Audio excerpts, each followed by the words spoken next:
system is it'll get a genetic average of the people, okay, of all the population, right?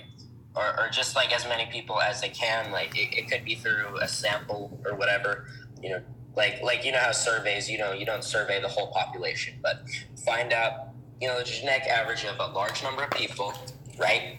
And what does genetic average mean? Okay, so hold up. So these people, okay, so you know how you have traits, okay? So let's just say you're a carrier for albinism, all right? So that would be -1 for your genetic average, okay? And if you have albinism, then that is -2. And if you don't, then then it's neutral, right? So then the more minuses you have, right, that adds up and adds up and adds up, right? So everybody has a minus total, right? And then so what happens is all the people, okay, it's averaged for the whole population, okay? And so if you're above that genetic average, you should be you are allowed to reproduce. If you're below that genetic average, you're considered genetically impure and should not be allowed to reproduce, because if you reproduce, then you increase the likelihood that children will have a genetic disorder, or their children will have a genetic disorder. So this system will help weed out genetic diseases and genetic disorders that are really hard on people and can really be detrimental to people's lives. And that's where I'm getting at. Okay, I understand like the genetic system, or how you're going to be able to ascertain who should and who should not reproduce. But what I mean by system, I mean like political system. So do you have a republic? Is this something that has to be voted on? How do you pragmatically implement it?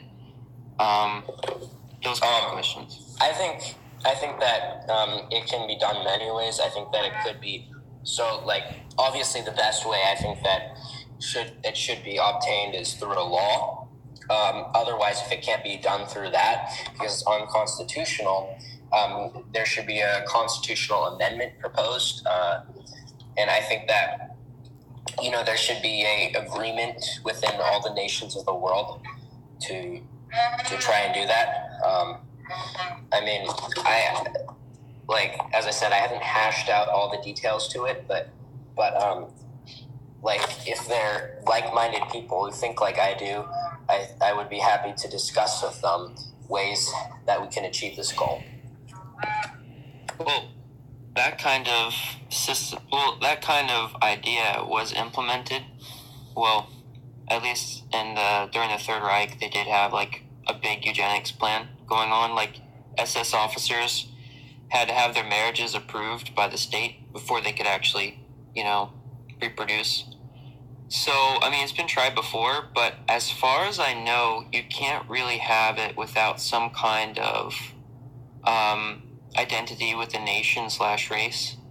I know that in America, it also was tried in some states where they would sterilize alcoholics, but that was way back in the past. Well, I mean, I think that if let's just say the diplomatic version doesn't work, I think that it would obviously be ideal to force it upon people and to have martial law impose this. Alright, so now that we kind of got that out of the way, alright, so if anyone else has a question they want to ask, go ahead and ask it, because after that I'm going to bring up a few more points. I have a question.